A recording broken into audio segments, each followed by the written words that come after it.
Hello Libra, Sun, Moon, Rising, and Venus signs. Kamusta kayo? Sana po'y nasa mabuti kayong kalagayan.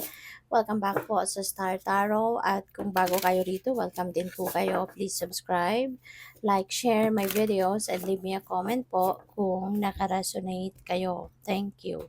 So, first card ni Libra, carry the torch for others to see. Wake up the world, Libra. This is your mission. This is your mission in life. This is your purpose in life. Okay? Ikaw yung magsisilbing beacon for other people. Ikaw yung magsisilbing liwanag for other people. 'Di ba? Para malagpasan nila kung ano man yung mga humps and bumps na pinagdadaanan din nila sa buhay. Okay? So, siguro, baka ang trabaho ninyo related sa ah pupuwedeng kayo ay isang spiritual teacher, 'di ba? Mentoring, 'yun siguro ang ginagawa ninyo, life coaching, ganyan, 'no? Or motivational speaker, maybe along those lines, 'no, yung trabaho ninyo or yung ginagawa ninyo or magiging trabaho ninyo, 'di ba? So, good luck. We have lost but never alone. Okay? Kung sa pakiramdam ninyo nawawala kayo, kung sa pakiramdam ninyo you are lost, no? Huwag kayong mag-alala kasi hindi kayo papabayaan ng universe. Lagi kang may kasangga. Okay? Lagi kang may kasangga in the spirit realm. Kaya kung pakiramdam ninyo you are lost, pakiramdam ninyo hindi mo na kilala ang sarili mo, pakiramdam mo parang nawawala ka sa wisyo, call on your guardian angels, call on God, call on your spirit guides, no? Dahil yung spirit realm, ano man ang inyong sitwasyon, they will be there for you. Okay? They are there for you and with you. Lagi silang handang tumulong sa iyo, lagi silang handang gabayan ka, lagi silang handang protektahan ka. You just need to call on them. They are just a prayer away, Libra.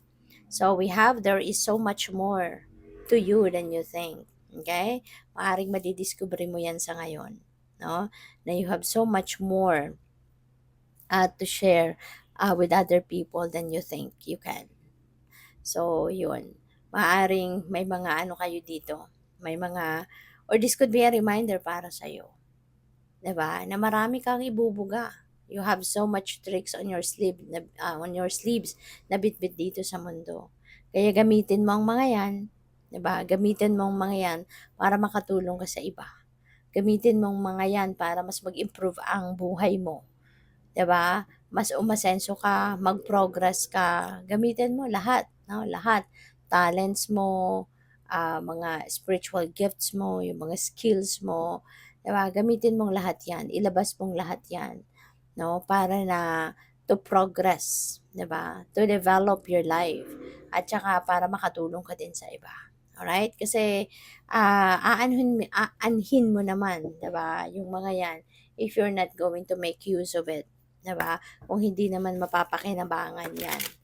So, tingnan natin ano pa ang ganap. And by the way, maraming salamat for subscribing. And if you haven't subscribed yet, subscribe na kayo. And also, maraming salamat din for not skipping the ads. Malaking bagay po yun sa akin. And also, please click the join button sa baba ng video kung gusto po ninyo na mag-join sa membership. Okay? So, first card ni Libra, we have in the vastness of it all. Ayan. Maraming malawak. Kumbaga yung nakikita ninyong malawak ang mundo, nare-realize mo ngayon na talagang sadyang malawak ang mundo. And siguro mapapansin mo na parang, teka lang, parang gatuldok lang ako kumpara sa lawak ng mundo. Pero bakit ako nandito? Why am I here? Diba? Maring napapaisip kayo, what's my purpose? Bakit ako nandito sa mundo? Gatuldok lang ako. 'Di ba? So, remember Libra, no, na lahat tayo may mission, no, sa buhay. Lahat tayo may purpose in life at lahat tayo na nandito sa mundo ay may halaga. We are all important. No, kaya lahat tayo nandito dahil lahat tayo importante, meron tayong role na gagampanan sa mundo, meron tayong mission, meron tayong purpose sa buhay, kaya nandito tayo. So, maaaring ang iba sa inyo, from here on, baka pag-iisipan ninyo, no? Kasi baka nagkakaroon na kayo ngayon ng deeper realization in your life, no? Kung bakit ako nandito. Baka naiisip na ninyo, no, na for sure meron akong purpose kung bakit ako nandito. Hindi lang ako para sa magtrabaho, magkapamilya, magkaanak, 'di ba? Hindi lang 'yun. There are other things. There are deeper meaning in my life kung bakit ako nandito. So, maaaring ang iba sa inyo, baka nagkakaroon na kayo ngayon ng awakening or spiritual awakening, kaya napapaisip kayo, no, na ano ang aking halaga, bakit ako nandito. Kaya siguro mas lumalalim ngayon ang pag-iisip ninyo because maaring you're having an awakening. Maaaring papunta ka na sa pag parang nililid ka na ng universe sa ngayon na madiskubre mo kung ano yung purpose mo sa buhay. Kaya ganon ka na, nakakapag-isip ka na ngayon ng mas malalim. You know? And maaring ma-find out mo na, 'di ba? Na ito yung inyong mission. Ito yung isa sa inyong mission, to be the beacon for others, to be an inspiration for others. 'Di ba? Feeling ko, yung mga nangyari, yung journey ninyo na pinagdaanan, 'di ba? In the recent past, no? That is already preparing you for this moment, no? Na malaman mo na, madiskubre mo na this is my mission in life, that this is my purpose in life. The divine has prepared you for this. Okay? Kasi lahat naman, 'di ba, na nangyayari sa buhay natin, they are divinely orchestrated. So, what else? We have Your Little Island. Ayan. So, siguro, this is the best time for you to think. This is the best time for you to do some kind of reflection, introspection, spend time by yourself. Okay? Magnilay-nilay ka. Mag-me time ka para na mas rinig ninyo kung ano yung messages para sa inyo ng Divine Universe.